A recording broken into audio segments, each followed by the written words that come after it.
Olá, boa noite. Hoje teremos hipnose aliada à prática terapêutica com Renan Moura, especialista em hipnoterapia, vai trazer para a gente hoje o conhecimento dele, a prática. Boa noite para quem está chegando, Evelyn, Elide. Vai ser uma conversa muito gostosa. Vamos pensar juntos com o Renan o que é a hipnose e quais são mitos, né? O que às vezes a gente pensa de uma forma errônea sobre hipnose. O que a hipnose de fato pode nos ajudar a abrir caminhos. Renan, seja bem-vindo. Renan já está aqui com a gente. Solicita para mim, Renan, a sua entrada aqui. E aí eu aceito e começamos a nossa conversa aqui. O que a hipnose pode nos ajudar terapêuticos? Renan já está entrando aqui conosco. Para quem está aqui participando, sejam bem-vindos. Olá, Renan, tudo bem? Tudo bem, e você, Evelyn? Tudo jóia. Tá frio, né? Nossa. Hoje à noite veio daquele jeito, né? O dia, a noite. É Mas verdade, já. o nosso papo vai dar uma aquecida aqui, não é, Renan? Esperamos que sim. Vamos aquecer de verdade aqui, né? Os nossos processos aqui cognitivos. Para quem está entrando, sejam bem-vindos.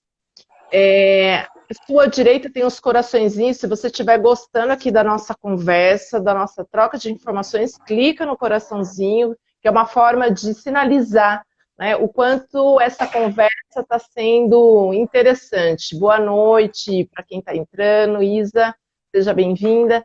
E a setinha, o aviãozinho, você clica e convida as pessoas que você sabe que vai se interessar pela nossa conversa aqui, o que estaríamos conversando essa noite.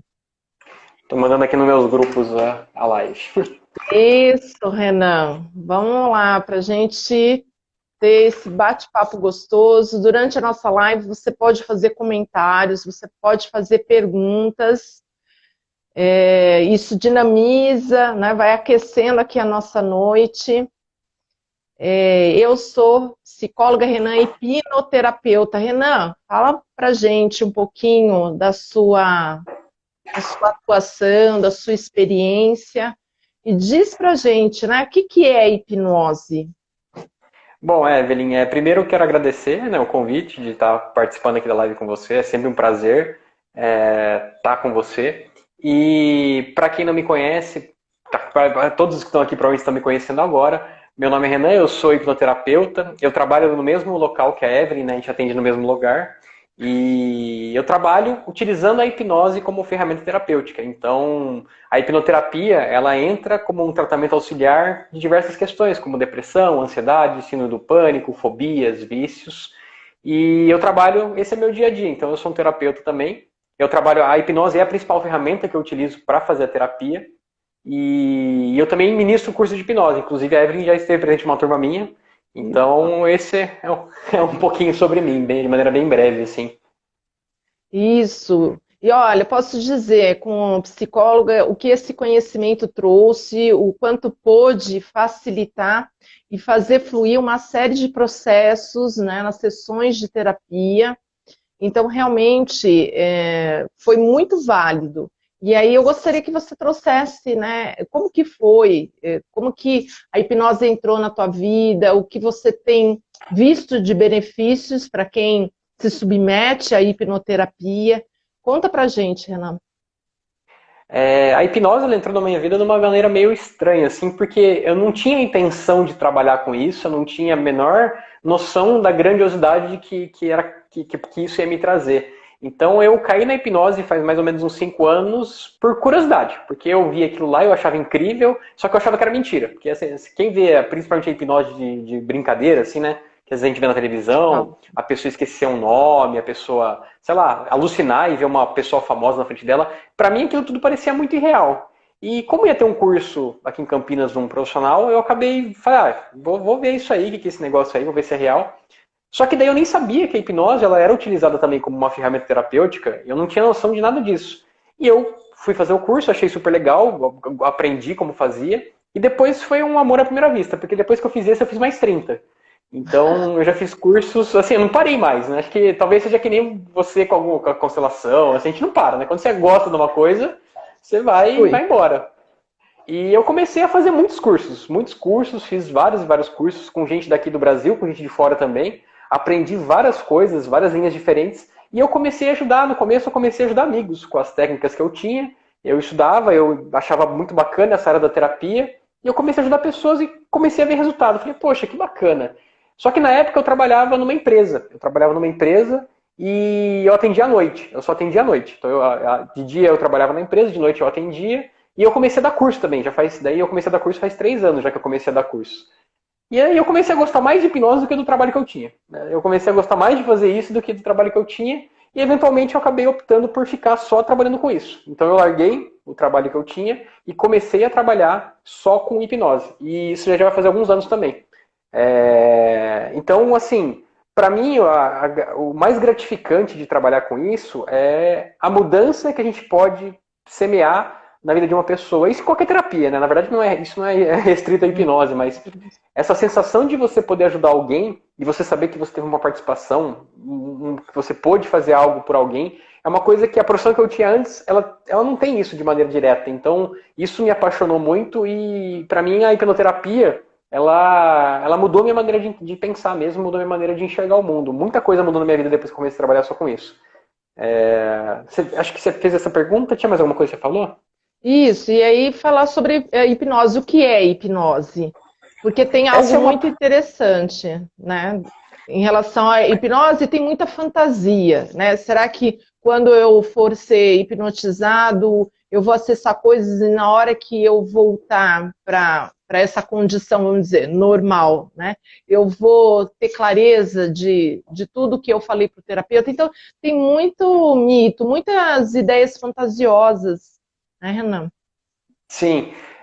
Isso é muito. Essas ideias fantasiosas elas vêm muito em decorrência da mídia, né? Porque se você vê programas de televisão, às vezes você vê algumas coisas que. O próprio Fábio Puentes, quando fazia hipnose, ele fazia no ouvidinho da pessoa, então, e aí a pessoa de repente fazia algo incrível. E era muito estranha a maneira que era conduzida, porque era uma coisa mais mistificada. E com o tempo que a hipnose começou a ficar um pouco mais clara. Mas ainda assim, tem muita gente que tem aquela impressão antiga de que hipnose é controlar a mente de alguém, de que hipnose você tem algum poder super especial. E não tem nada a ver com isso. Na verdade, hipnose, numa definição bem básica, é foco, concentração e imaginação. Toda vez que a gente está focado e concentrado em alguma coisa, nós estamos naturalmente hipnotizados. Então você não precisa ter uma pessoa, um condutor para te hipnotizar. É claro que quando você tem um condutor é muito mais fácil. Mas no nosso dia a dia, a gente passa por diversos momentos que a gente está se hipnotizando. A nossa mente, em alguns momentos específicos, ela tem uma dificuldade em fazer essa transição de entender o que é real e o que é imaginação. Inclusive, quando você vê um filme, você se emociona, você chora, você fica com medo, você tem todas essas emoções acentuadas, e você sabe que é um filme, você sabe que é uma história, você sabe que nada daquilo é real, mas você tem o seu corpo sentindo aquilo de maneira presente. Então, isso é uma auto-hipnose. Ou quando a gente está ansioso, né, que a gente está às vezes premeditando que vai acontecer algo de ruim, geralmente a gente pensa no ruim, né? E você já está sofrendo no presente. Às vezes chega aquele momento, não acontece nada de ruim, mas você já sofreu. Então o seu corpo ele começa a reagir como se aquela projeção que você faz através da sua imaginação fosse real. E isso é uma auto-hipnose também. A gente no consultório, a gente busca, através das técnicas, a gente busca trazer, vamos dizer assim, esse estado à tona para a pessoa conseguir encontrar dentro dela os recursos que ela precisa para poder resolver as questões que ela estiver trazendo para a gente.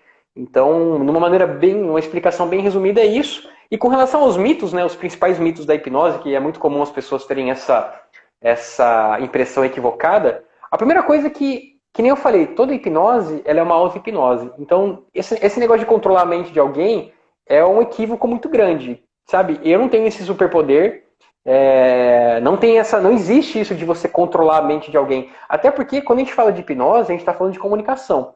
E comunicação, no caso da hipnose, envolve sugestão. E eu dou uma sugestão para a pessoa, ou ela aceita ou ela não aceita. Ela tem a opção de aceitar ou não aceitar. Se ela entende que essa sugestão não é válida para ela, ela simplesmente ignora e não aceita. E tá tudo bem. Agora, quanto mais a pessoa se engaja no processo, quanto mais a pessoa confia em você e quanto mais ela vai se permitindo que o processo vá fluindo, aí sim você vai conseguindo fenômenos cada vez mais incríveis. Porque esse é como se fosse um loop que vai girando e as coisas vão acontecendo. Então esse é um primeiro mito que é muito comum. Alguns outros mitos, por exemplo, tem pessoas que pensam, eu não vou lembrar nada depois que eu passar por hipnose. Isso é muito comum, as pessoas pensarem. Isso é uma coisa muito relativa. Tem gente que fica num nível de concentração tão grande que quando a pessoa desperta da hipnose, ela fica com uma amnésia temporária. Mas não é que ela não vai lembrar nunca do que aconteceu ali. Ela está com uma amnésia temporária. Como sabe quando tem aquela música que você gosta muito, está na ponta da sua língua, você sempre fala o nome daquela música, mas ela some por um instante. Isso acontece.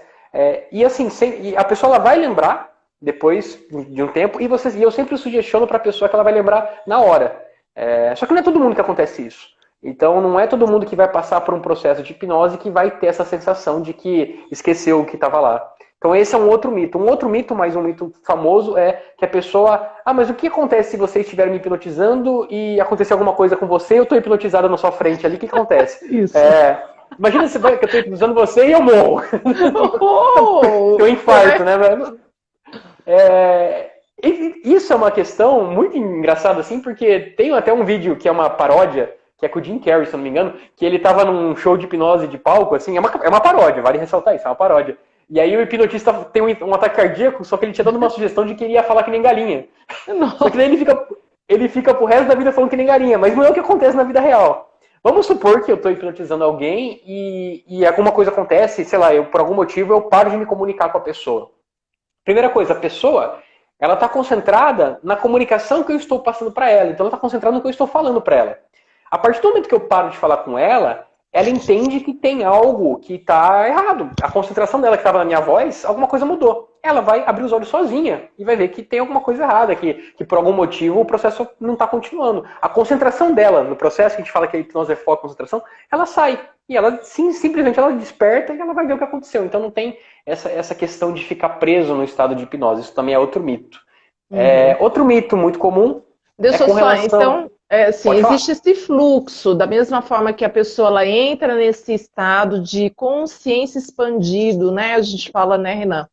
Então, que é essa concentração, esse foco. Também tem um fluxo para ela retornar, como você falou, despertar desse processo. Esse fluxo é muito natural, não é? Totalmente. É totalmente natural. O processo em si ele é totalmente natural. É importante ressaltar isso. Porque toda hipnose é uma auto-hipnose. Na verdade, eu como hipnotista, eu sou apenas um condutor no processo. Quem está dirigindo o carro, na verdade, é a pessoa.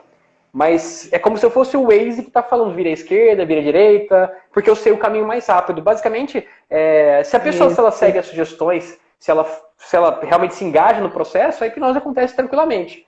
Agora, se a pessoa, por exemplo, isso acontece às vezes, eu faço muita hipnose na rua, né? Eu faço a hipnose de brincadeira. E às vezes a pessoa ela vem com aquela vontade de desafiar o hipnotista. Né? Ela chega com aquela vontade, eu duvido que você me hipnotize. Eu também duvido, porque como é um processo que depende exclusivamente da vontade dela, é claro que eu não vou conseguir. E é muito comum isso. Então esse é um grande mito. Assim, ninguém controla a mente de ninguém. Isso aí é uma coisa muito irreal mesmo. Tá. E qual outro mito? Que você ia falar mais alguma coisa que é bastante frequente? Tem gente que vê a pessoa hipnotizada, de olho fechado assim, e pensa que ela está dormindo. Então, a hipnose não tem nada a ver com sono. Na verdade, a pessoa está concentrada e relaxada naquele momento ali, mas ela não está dormindo. Ela está ouvindo tudo, ela está sentindo frio, está sentindo calor, ela está coçando a cabeça, ela está viva. Então, a pessoa não dorme quando está hipnotizada. Esse é um outro mito também muito comum das pessoas ouvirem. Eu acho que eu abordei os principais. Assim, um muito comum, né? Vou contar meus segredos. O maior medo que a pessoa tem é esse. A pessoa chega pra mim e fala, mas eu vou contar meus segredos? Isso fora da terapia, né? Dentro da terapia é até bom que a pessoa se confie em mim pra contar o que estiver atormentando ela. Mas isso é uma outra irrealidade. A pessoa não vai contar nada que ela não queira falar. Nada que ela não falaria, vamos dizer assim, normal. ela só vai contar se ela quiser realmente contar algo pra mim. Mas se ela não tem essa vontade, se for algo que não faz sentido, vou contar assim no meu banco pra ela, não vai contar. Isso é outra coisa que não acontece. Eu acho que esses são os principais mitos mesmo, que me veio à cabeça aqui agora. Tá? E aí, pensando em práticas terapêuticas, então eu disse para você, eu utilizo em sessões de terapia e vem ao encontro de exatamente o que você está falando. Em sessão de terapia também, a pessoa ela vai falar aquilo que ela tem confiança, né? E coisas que são questões muito íntimas e dela tem que ficar ali dentro daquela sessão terapêutica. Isso é super importante, né? O hipnólogo ele vai tratar de coisas delicadas para o sujeito. Então, você disse do tratamento de fobias, então uma ansiedade generalizada, uma depressão, questão de síndrome do pânico, seja qualquer que seja a situação. Nós sempre teremos o cuidado da confiança do cliente com aquele processo, para aquilo que ele está dizendo, aquilo que ele está trazendo em sessão. Não tem como ser diferente, não é, Renan? Esse vínculo tem que ser estabelecido. Senão, como que pode haver um processo se não tem essa troca e essa relação de confiança? Então, você está falando da hipnose, mas em qualquer processo terapêutico. E aí, né, nesse ponto, hipnose, terapia, constelação familiar, eles se conversam, todos esses processos. Sem dúvida. Isso é uma questão de ética, né? Essa confidencialidade entre o cliente, entre nós e o paciente é o mínimo que a gente espera, né? Uma pessoa que vá se abrir para você, né? Vamos dizer assim, colocar as maiores fraquezas dela em cima da mesa para que você possa ajudá-la. Tanto que, assim, eu acho muito complicado, eu já vi terapeutas que às vezes postam imagens com o paciente na cadeira da terapia ao vivo, assim, no Instagram e tal. Isso é uma coisa que eu sou meio contra, assim. Acho que é muita exposição nesse sentido. Então, eu nem sei como é que é o conselho de psicologia com relação a isso, com relação a esse tipo de exposição. Não sei como é que são as leis. Mas eu acho que tem que manter o máximo de ética possível dentro desse processo. Sim. O Evandro está nos lembrando aqui também da regressão, né? A hipnose e ficar na regressão. Fala um pouquinho da hipnose e regressão. Tem uma ideia interessante aí, né? E tem uma diferença. Esse é um tema que eu gosto muito de falar porque acho que a minha principal abordagem, uma das principais ferramentas que eu utilizo no consultório é a regressão. Então eu gosto muito de falar de regressão. E a primeira coisa a falar de regressão é que regressão não é uma técnica de hipnose. O primeiro ponto é esse.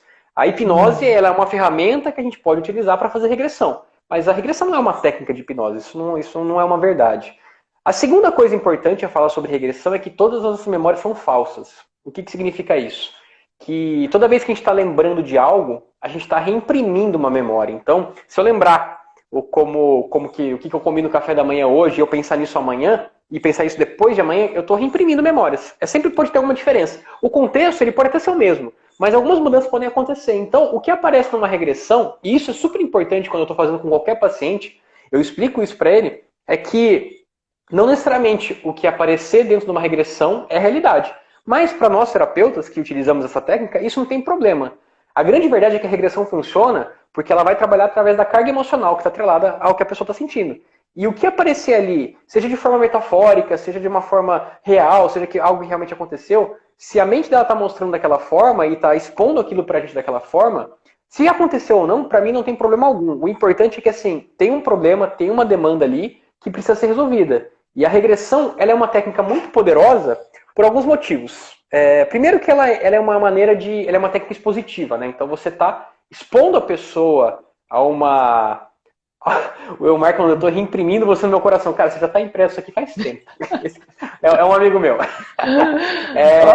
Amor antigo esse. Amor antigo. A regressão, ela é uma técnica assim, que eu gosto muito porque ela envolve alguns princípios muito interessantes na terapia. Ela envolve a questão, por exemplo, de reimprinting que ele falou, que é a ressignificação.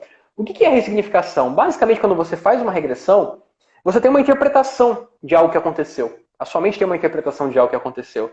Quando a gente revisita esse evento, vamos dizer, seja lá qual ele for, é uma maneira de você botar, por exemplo, você adulto com muito mais capacidade, com muito mais capacidade de lidar com aquele problema que aquela criança passou, você bota aquele adulto para conversar com aquela criança, para que a interpretação interna mude. Isso é ressignificar. É você passar a enxergar aquilo de uma nova forma. Você passa a enxergar o que aconteceu sob uma nova perspectiva. Uma perspectiva de aprendizado, de superação, seja lá o que for. E quando você faz isso, você está fazendo essa reimpressão da cena, que muda, que na verdade quando você começa a fazer isso em vários e vários momentos, é muito mais fácil para a pessoa, depois, no presente, vamos dizer assim, quando você está fazendo essa reimpressão dos eventos, quando você está dessensibilizando tudo o que aconteceu ali, ela consegue ter uma mudança de uma maneira muito mais fácil. Então a regressão, ela trabalha em várias frentes. Eu gosto muito da técnica porque ela trabalha em várias frentes. É claro que também tem um problema, assim, um problema da regressão é que ele é uma técnica que ela vai estimular redes neurais do problema. Então, quando você está fazendo uma regressão, você está estimulando redes neurais que tem a ver com uma dor, com algo que podia estar adormecido, com algo que pode te levar, assim, se você é um terapeuta que trabalha com regressão e não tem habilidade para poder ressignificar o que aconteceu, para poder dessensibilizar o que aconteceu, você pode causar um estrago maior do que o que estava. Isso é importante ressaltar. Isso é importante falar. Porque você está ativo. Às vezes você está traz para a pessoa uma coisa que ela nem sabe, estava lá adormecido, e por algum motivo aparece ali, tudo bem, tem algo a ser resolvido, mas você estimulou uma rede neural que estava adormecida, aquela rede neural ela fica mais forte, mais intensa, e se você não... Eu digo assim, quando eu começo uma regressão, eu estou abrindo uma caixa de marimbondo.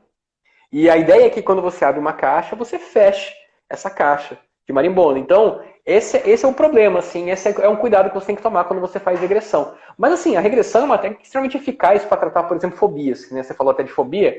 Para tratar uma fobia com regressão, eu não lembro se no curso que você foi meu eu tratei uma fobia, mas geralmente eu gosto muito de tratar fobia, porque fobia é uma coisa que com hipnose somada à regressão, geralmente resolve de maneira muito rápida. Então, por ser uma técnica expositiva, até vem um pouco dessa linha da cognitiva comportamental, que você acaba expondo a pessoa, só que com a hipnose você faz isso de uma maneira mais rápida, você acaba acelerando o processo. Então, a regressão, ela é sim uma técnica muito bacana. Sabe que eu falei tudo isso, eu nem lembro qual foi a sua pergunta. Olha, hipnose e agora? Qual é a diferença da hipnose e regressão? Deixa eu só trazer a ideia, quando você fala ressignificar, eu não sei se as pessoas que estão aqui participando com a gente têm clareza, são termos muito específicos nossos, né? Nós terapeutas. Sim. Então, ressignificar é trocar uma emoção negativa por uma emoção, um sentimento positivo. Né? Então, de repente, tem uma dor lá que tem uma informação registrada, o quê? No inconsciente, então é esse o processo da hipnose, né? Ir lá no que está guardadinho e bem, né? Você falou da caixa de marimbondo, então assim, é numa caixinha mesmo, nós psicólogos a gente fala da caixa de Pandora, quando a gente abre, né, muitas surpresas podem aparecer. Então é aquilo que está como um registro, uma informação, e vem junto com isso sentimentos e emoções negativos no sentido de ser dolorosas, né? Então uma angústia, uma tristeza, um medo, a raiva, e aí você vai através do acesso, olhar, cuidar e transformar isso, um sentimento, numa emoção positiva. Né? Então, é um novo olhar para uma mesma situação. E tem um ponto importante nesse quesito, é que assim, principalmente, pela mesma maneira que eu trabalho, né? Eu parto do pressuposto que a pessoa ela tem todos os recursos que ela precisa para resolver o problema. Então, eu tento influenciá-la o mínimo possível quando eu estou fazendo um processo desse. Eu dou para ela as ferramentas que ela precisa para ela poder começar a ver essa situação de uma outra forma, e a partir daí, ela, com as ferramentas, ela começa sozinha a encontrar internamente algumas respostas que talvez estivessem mais obscuras. É claro que não é todo caso... Nossa, passou uma moto aqui agora. Não é todo caso. Tem casos que a pessoa está com situações que realmente é muito difícil enxergar uma solução, né? Tem casos e casos. Mas, no geral, eu busco sempre dar para a pessoa a ferramenta, e a pessoa, com a ferramenta, ela liga a lanterninha ali e ela encontra a solução. E eu acho isso muito mais terapêutico, porque a minha verdade não necessariamente é a verdade sua ou a verdade de outra pessoa. Às vezes o que eu acho que é o melhor para ela, às vezes não é. Então, eu tento dar essa imparcialidade no processo, pelo menos da maneira que eu conduzo. E o que você está dizendo, o que é melhor para o outro não é para mim, e depende muito da história de vida e das ferramentas internas que a pessoa já tem, né? Já construiu ao longo aí de anos da vida, as habilidades. Então, o que você tem como habilidade eu não tenho, e aí não tem como você dar uma sugestão para alguém e ser aquilo. Né? Tem que ser muito, como você diz, a pessoa ela já tem os próprios meios, os caminhos para ressignificar, para rever. E você é apenas um facilitador nesse processo. Exato, e assim, se a gente pensa até na terapia humanista, assim, né, pensar um pouco em Carl Rogers, às vezes você encontra esses insights numa conversa com um amigo seu. Porque o terapeuta, ele acaba sendo um condutor para trazer essa resposta, mas às vezes um pastor que conversa com uma pessoa na igreja já traz esse insight para a pessoa, um amigo seu numa conversa, ele traz também uma reflexão que às vezes faz um pensamento seu mudar, que realmente é reimprimir algo, é você ver aquilo que você vê de uma forma de outra forma. Isso é terapia, né? Isso basicamente já traz uma mudança muito significativa. A hipnose, a gente só vai mexer um pouquinho mais fundo, a gente só vai trazer umas coisas mais cabulosas às vezes ali. Tem uma pergunta aqui, como manter, a Isa, como manter...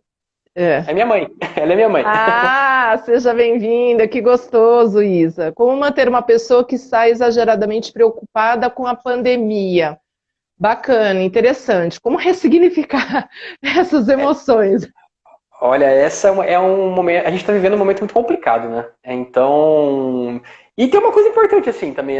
Não existe uma fórmula mágica para isso, né? Esse momento, ninguém veio para 2020 pensando, nossa, vai ter uma pandemia e todo mundo vai ficar em quarentena, que vai acontecer desse jeito e as coisas vão ser assim. Então, eu acho que assim, a maneira de você. É mais um aconselhamento do que uma terapia, né? Para responder essa pergunta, né? Não é tanto. Não é que tem tanto. A hipnose não vai. Talvez a hipnose te deixe mais relaxado, talvez a hipnose te deixe mais focado, talvez. Mas não tem uma técnica específica, um caminho específico para resolver essa questão atual.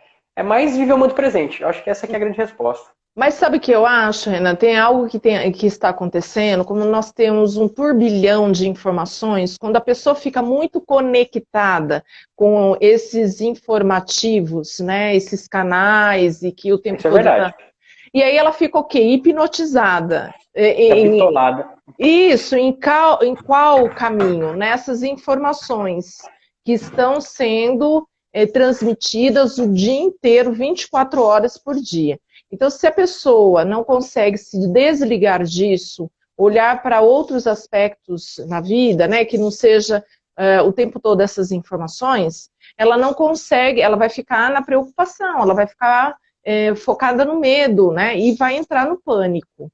Então, e a gente estava falando dos processos neuronais, e é isso, se eu só escuto um tipo de informação, o circuito vai ser né, a nível cerebral. E aí vai ter o caminho para essas emoções negativas ali, né, juntinhos, vão caminhar juntinhos. Então, eu oriento, sim, para os meus clientes que não fique focado nessas informações, que possa acessar outro tipo, né, uma leitura de um livro gostoso, lives que estão acontecendo com conteúdos muito interessantes, muito bons, enriquecedores, para que possa fazer um outro circuito aí neuronal, senão fica hipnotizado com informações que o tempo todo, o dia todo, não vão fazer bem. Eu quero te fazer uma pergunta agora, Evelyn. Eu vou fazer. Saindo do roteiro da live, hein? Porque me veio agora. Uma curiosidade. Depois que você... Porque você é uma psicóloga, você já trabalha muito com constelação familiar. Depois que você aprendeu hipnose, aonde que você enxergou a ferramenta da hipnose como útil para a parte seja para a parte de constelação, seja até para as abordagens da psicologia que você já exercia? Como que você enxergou depois de entender um pouco da hipnose? E essa é uma pergunta. A segunda pergunta é, você que é docente, que era professor em curso de psicologia, como que a hipnose era vista nas faculdades? Aí são as duas perguntas que eu queria fazer. Tô saindo do roteiro, hein? Olha lá. Desafios. Não, mas é que me veio agora, eu acho que é legal, acho que são temas legais. Então, assim, olha, depois do que eu aprendi no curso, então a pessoa está em terapia, ela está me trazendo um conteúdo e tem alguma coisa que ela começa a repetir ou que eu percebo que entra num estado doloroso, então eu facilito o processo dela entrar em contato, qual informação, qual registro tem na vida, na história da vida dela, que hoje, atualmente, ela está trazendo alguma informação, alguma situação, algum conteúdo acessando as emoções negativas, né? O medo, a angústia, a tristeza, a raiva. E aí, normalmente, Renan, é muito interessante, a pessoa, ou ela repete, Lilian, obrigada, aluna, foi aluna minha, ela está sinalizando aqui, beijo grande.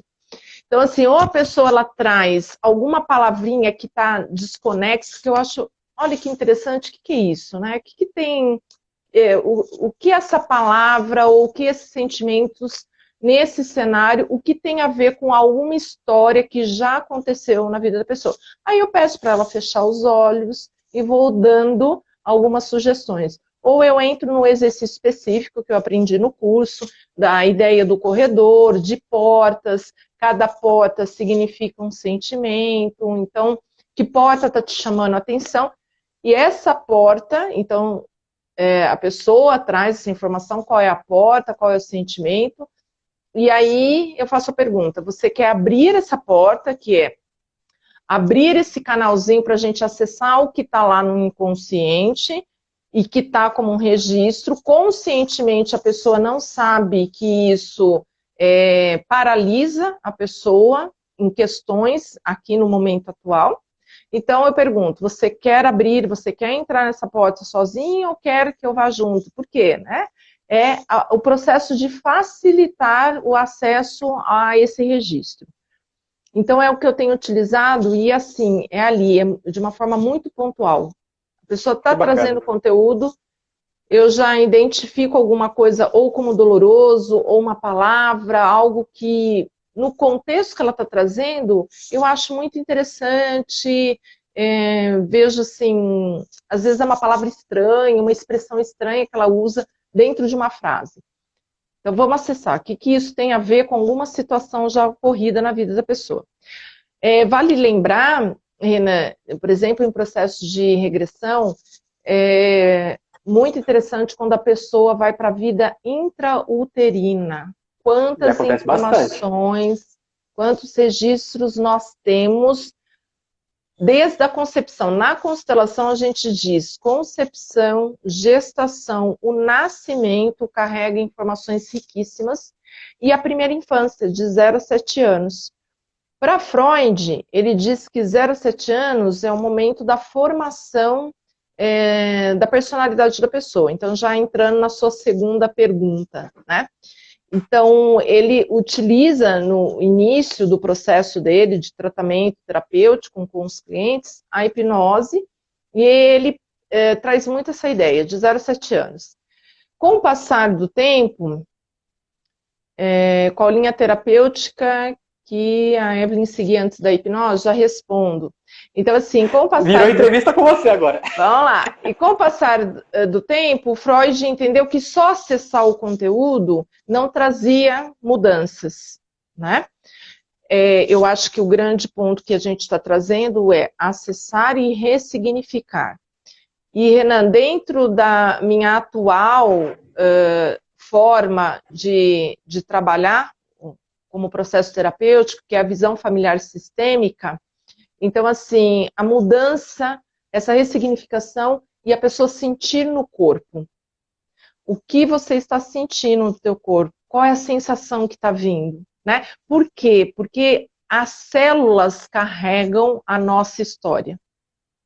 Tanto tem um processo terapêutico que eu acho maravilhoso, que é a microfisioterapia, que é a leitura da memória celular. Então, o fisioterapeuta, ele vai acessando células do teu corpo, a partir de uma técnica X, lá que eles dominam, e vão acessando a informação dessa memória celular. Né? E, então, voltando à questão do Freud, ele entendeu em algum momento que só acessar esse ponto traumático não trazia mudanças. Mas depois outros teóricos vão ampliando essa forma aí de acessar e de ressignificar. E ele não era um bom hipnotista também, né? O Freud, ele fumava muito, ele tinha algumas questões que era complicado, né, com relação à hipnose. Então, eu me formei, voltando um pouquinho agora à questão né, da minha atuação, logo que eu me formei, eu trabalhava dentro da análise comportamental. Então, eu tirei um pouco o foco de Freud e dissidentes, da psicanálise, que eu foquei na análise do comportamento, behaviorismo radical, skinneriano, no sentido radical de raízes, né? Então, eu me encantei porque ao final da faculdade, a minha terapia pessoal era com um professor da PUC e também um professor que focava na questão da análise do comportamento. Me encantei e assim eu, terminando a faculdade, foi a forma como eu iniciei dentro da terapia pessoal. Anos depois, e aí eu segui um pouquinho o caminho das organizações, então eu fui acessando processos como coaching, né, fiz um mestrado em liderança criativa, enfim. E agora, 5 anos atrás, eu tenho atuado dentro da visão familiar sistêmica, que vai fazer o acesso dessas histórias, né? Histórias que aconteceram desse ponto que nós estamos falando aqui, concepção, gestação, nascimento, primeira infância. Só que a visão sistêmica, familiar, como o nome traz, a gente vai olhar para o que o sujeito está trazendo como uma situação problema, um sintoma, o que ele está trazendo dentro de um sistema. Então, dentro da interação que ele faz. Tem um foco grande na questão pai, mãe e filho, e aí nós vamos acessar o que está inconsciente. Então, a questão da hipnose, ela acontece dentro da constelação familiar, né? Dentro desse processo. Mas assim, como você disse, tem que ter domínio, tem que saber muito bem como trabalhar com a questão de regressão, de hipnose, constelação familiar, porque você tem que ter muita clareza dessa facilitação, porque você pode acessar coisas e isso precisam ser trabalhadas, bem trabalhadas e finalizadas ao final do processo, por exemplo, da constelação. Porque senão você mais atrapalha do que ajuda, acho que essa é a grande ideia. Me fala um pouquinho de cases, como é que dentro do teu percurso profissional, como os cases de sucesso, ou, por exemplo, você disse, se não há permissão, se a pessoa não está numa relação de confiança, a hipnose não acontece. Traz um pouquinho da tua experiência. Eu acho que assim, o terapeuta que falar que tem 100% de pessoas, vamos dizer assim, de acertos, eu acho que é um grande mentiroso. Porque isso não existe. Seja qual linha ele seguir, seja na hipnose, seja até na constelação, ou seja em qualquer linha, eu duvido que alguém tenha 100% de eficácia em qualquer método que seja. Mas, o que eu posso dizer assim, eu tenho um índice bem bacana de pessoas que trazem mudanças grandes, assim, mudanças significativas. Desde de uma pessoa que tem algumas histórias muito bacanas. Você conheceu uma história de uma paciente minha no curso que você foi, acho que você lembra da história, né? Foi uma história muito legal, que é uma pessoa que ela estava com tinha tido algumas tentativas de se matar, estava muito depressiva, estava muito mal. Foi um caso bem emblemático para mim, porque na época eu estava doente, ela mora em São Paulo, e foi um aluno meu que me indicou ela, que ela estava assim, muito mal. Só que eu tava com febre, eu tava bem ruim no dia, assim. E mesmo assim eu falei, eu acabei indo para tratá-la. E foi um caso que a vida dela, você conheceu ela, você que conheceu ela, acho que você pode falar, ela não é uma pessoa hoje que demonstra uma felicidade, que assim, que você olha para ela, você olha pro rosto dela, você vê que ela é uma pessoa que tá feliz com a vida, da vida. Ela tá melhor na menina hoje, viu? Ela tá melhor ainda hoje. Leveza, muita comunicação, interação e uma facilidade para entrar no processo. Isso me chama muita atenção, Renan. E isso é curioso, porque a primeira vez que eu hipnotizei ela, que foi na primeira sessão, ela estava super insegura e estava super, vamos dizer assim, ela falou, Renan, até um certo ponto eu não estava entregue ainda. Mas quando eu me entreguei, parece que tudo foi. E realmente, assim, tudo foi mesmo. Então, essa é uma história, mas tem várias histórias, assim, eu pego muito caso de fobia, eu gosto muito de falar de fobia, porque eu pego muito caso de pessoa com medo de avião, inclusive lá no consultório, lá onde a gente trabalha, tem a Tati, que eu tratei com fobia de dirigir, que ela tinha um medo de dirigir carro. E foi super legal, porque ela agora tá indo pra lá e pra cá de carro. Né, ela tá aqui com a gente, está feliz, está conseguindo, né? Está fazendo os percursos dela, uma evolução muito interessante. Tem uma história que me marcou muito recente também, que tem a ver também com uma fobia. Eu tratei uma paciente que tinha fobia de dirigir. E o marido, ele é quadro de risco dentro dessa situação atual que a gente está vivenciando. E ela não dirigia nada. Ela, assim, ela tinha um pânico de dirigir. E depois que a gente fez o tratamento, que foi um pouco antes de começar essa pandemia, ela veio me agradecer, falando: Renan, se não fosse o fato de eu ter começado a dirigir e conseguido agora para ir no supermercado, para ir fazer as compras, etc., porque o marido dela é um marido transplantado, de rim e tal, ele é um público bem de risco nessa situação, eu não sei o que seria da minha família nesse momento. Porque foi graças a eu poder me deslocar que a gente conseguiu manter a vida, né? Conseguir fazer esse deslocamento, comprar comida, etc. Até na época que as escolas estavam abertas ainda, ela que levava o filho na escola. Isso é muito legal, né? Isso são várias histórias que vão se acumulando e que a gente, como terapeuta, por mais que a gente, claro, a gente tenta ser o mais... não se envolver, mas assim, é muito gostoso quando uma pessoa chega e te conta algo assim, que uma pessoa chega e fala: pô, Renan, obrigado, sabe, o que você fez me ajudou. Recentemente também tratei um outro paciente, a semana retrasada tratei um outro paciente que ele era uma pessoa que estava... são casos muito distintos, mas era uma pessoa que estava com dificuldade de ter uma prosperidade, vamos dizer assim. Ele tinha algumas crenças limitantes muito grandes e tal. E olha que incrível, eu fui fazer a última sessão dele, há 2 semanas atrás. Já tinha sido um tempo. Eu falei: cara, olha, tratei o cara para prosperidade, o cara no meio da quarentena, né? Falei: esse cara vai chegar me esculachando, né? Falei: prosperidade, quarentena, vai dar tudo errado. E não é que o cara decolou nessa quarentena? Eu fiquei muito feliz. Opa, falei: cara, opa! Não, eu fiquei impressionado. Eu falei: ele vai me desculachar. Eu falei assim: como que você faz o processo no meio da quarentena, né? Que é um momento totalmente ruim para uma pessoa que está querendo prosperidade. Mas assim, ele se encontrou. É claro, eu não estou controlando o que ele faz de trabalho dele. O que eu trabalho, a minha parte ali no processo, é ajudar com as crenças limitantes, ajudar com relação às situações emocionais que fazem ele se sentir assim. Então, isso é muito bacana. Um abraço pro Matheus aí. O Matheus, ele tava no curso que você tava também, se você vai lembrar dele. O Matheus é muito engraçado, né? Porque eu ajudo o Matheus, eu trato o Matheus, eu virei terapeuta particular do Matheus, né? Aí eu trato ele tava com insônia outro dia, né? Ele tratei ele, tudo dele, e falou assim: acho que foi o chazinho que fez eu dormir. Não, eu tô brincando, mas eu sei que ele fala brincando, mas ele sempre, ele mesmo, ele já passou pelo processo várias vezes e ele fala: cara, não é possível, será que foi o chazinho que fez eu dormir? Ô, Matheus, um abraço, cara. Esse é o cliente que confia no terapeuta, né? Exatamente. Ele super confia. Ele fala que não confia, mas ele sempre me procura, olha que coisa. Né? Tem alguma coisa estranha.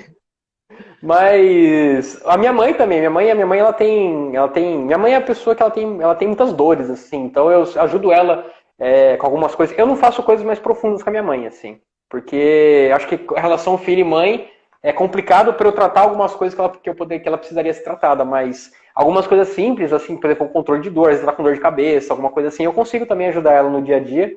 Então tem várias histórias, assim, tem muita história para contar. É muito gostoso. Se deixar, a gente fica aqui um tempo contando só história. Mas eu acho que isso é bacana para quem está nos acompanhando, para saber, existe um leque de possibilidades, né? Em relação à hipnose, o que de fato pode nos ajudar. E aí conta o caso, alguém está trazendo aqui. Do menino de São Paulo. É meu pai esse aí.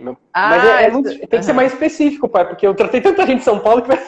Ah, tá, esse menino, verdade. Eu não trato muita criança, tá, Evelyn? Não é um público que eu pego muito. Mas às vezes aparece. É difícil. Mas, ó, legal. Mas existe essa possibilidade? Eu acho que essa é uma informação importante. Existe essa possibilidade, Renan?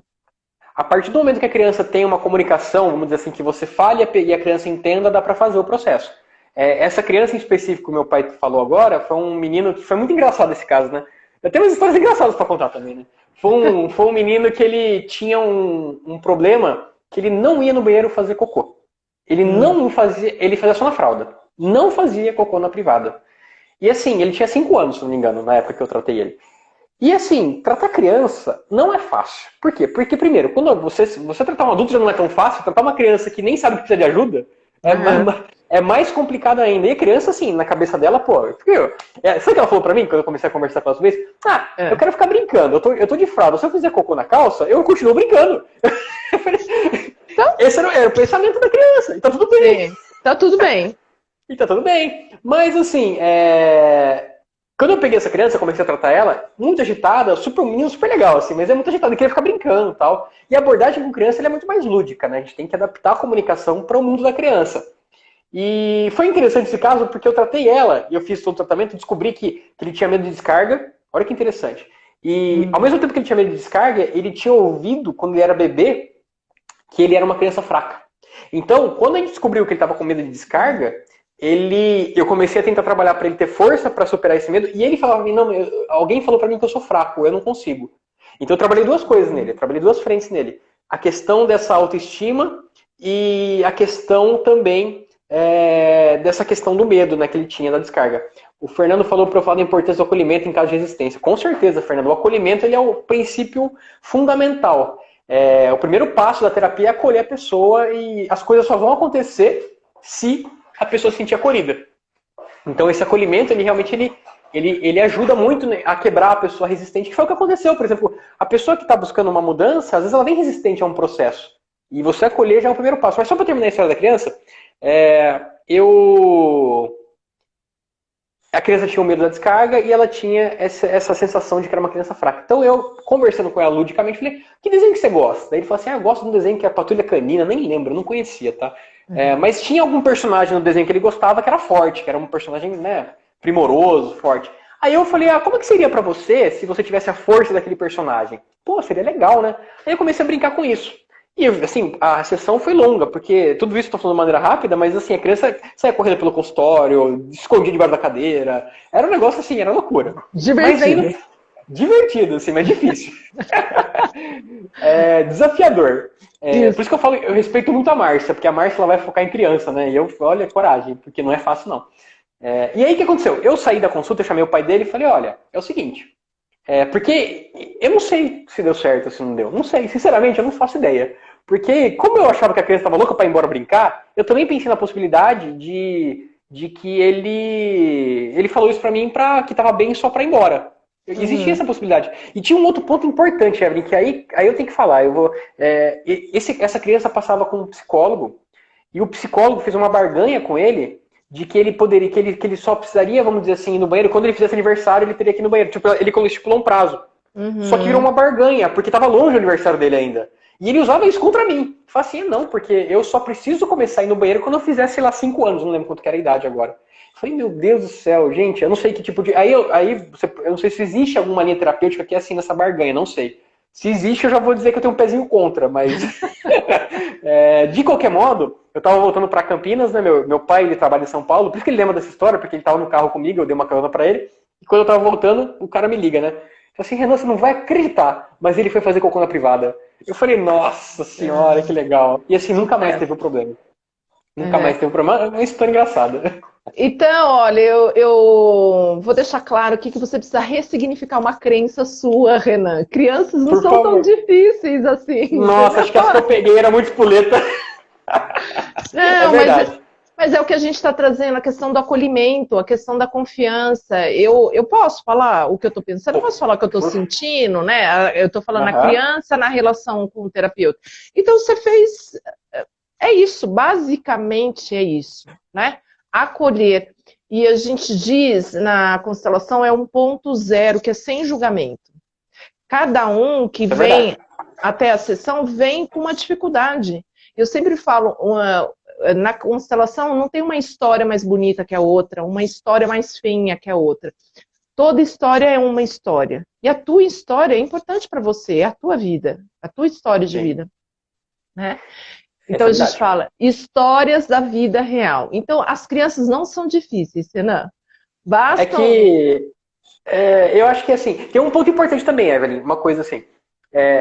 Nenhum terapeuta é obrigado a atender todo caso que aparece. Tem isso também. Ótimo. Não é verdade? Isso, bacana. E assim, eu acho que talvez por eu... Não, assim, não que eu vá recusar. Eu nunca recusei criança, não é por isso. Eu sempre atendi as crianças que apareceram e tal.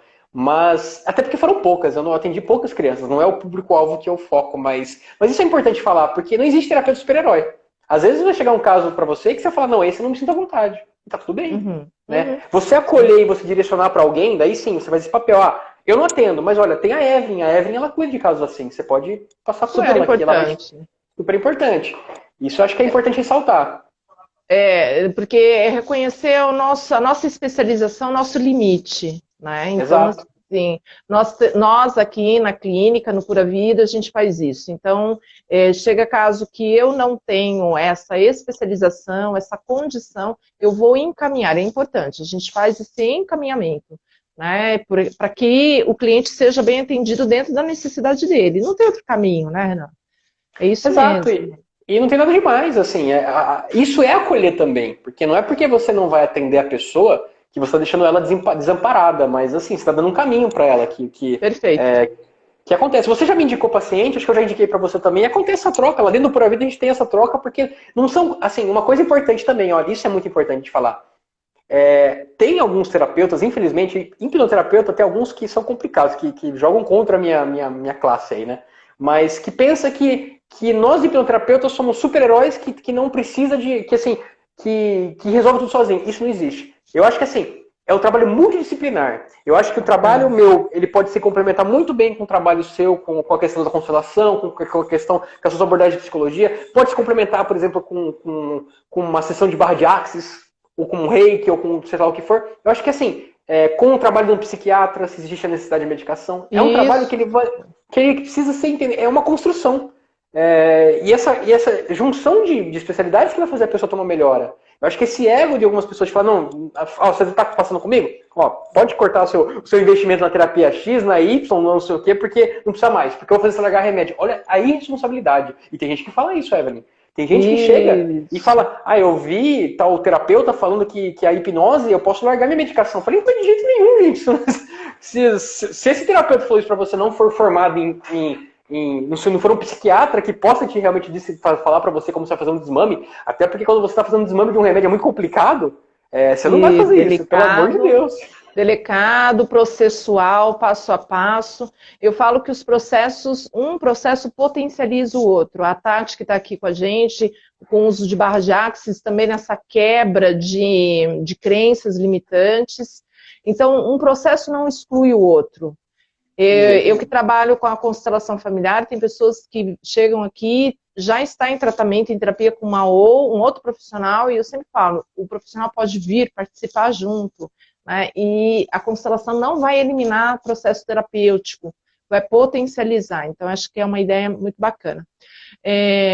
Renan, eu gostaria que você falasse também da diferença de hipnose e auto-hipnose. Eu acho que é um conceito bem bacana. Toda hipnose, ela vai ser uma auto-hipnose em algum momento, assim, porque a hipnose está acontecendo porque a pessoa está se permitindo. É claro que, assim, existem exercícios para você fazer sem a necessidade de uma outra pessoa de auto-hipnose. E a auto-hipnose, eu costumo falar que é como se fosse a musculação do cérebro.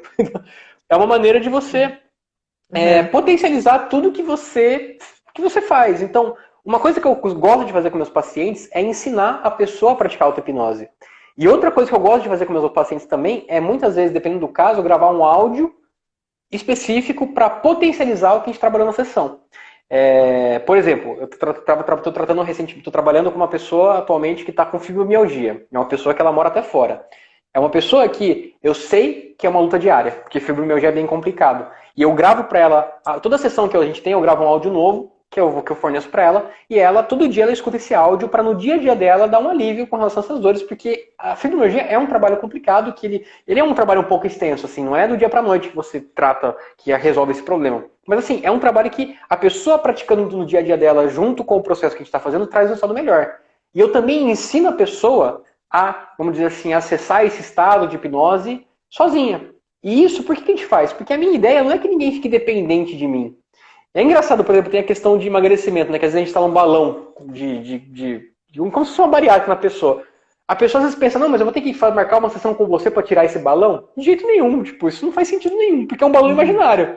Então, se você tem que voltar para mim para eu tirar isso da sua imaginação, então eu ensino a pessoa a como ela pode fazer isso. E a auto-hipnose ela é extremamente válida nesse processo, porque com esse exercício, a gente fala que você foi behaviorista, você sabe como o condicionamento é importante, né? Então, o condicionamento ele é fundamental para você ter qualquer comportamento novo, para qualquer hábito mais saudável. E aí, a auto-hipnose não foge disso. Se você praticar bastante, você vai cada vez ter resultados melhores e vai desenvolver vai conseguir ter uma capacidade melhor de poder estimular a sua mente como um todo. E vamos então, lá, né? Quando a gente fala você está falando do condicionamento, é um comportamento que é repetido, né? Ao longo de um período, então a gente diz que passa a haver um condicionamento. Isso que você está falando. Eu gravo áudio. Eu fico falando termo técnico, eu esqueço, desculpa. Não, só traduzindo, o que esses áudios que você grava após a sessão serve? É exatamente dentro desse condicionamento, repetidas vezes, né? A pessoa tem uma absorção melhor e a gente pode mudar um comportamento, né? Algo que não era tão saudável para algo mais saudável.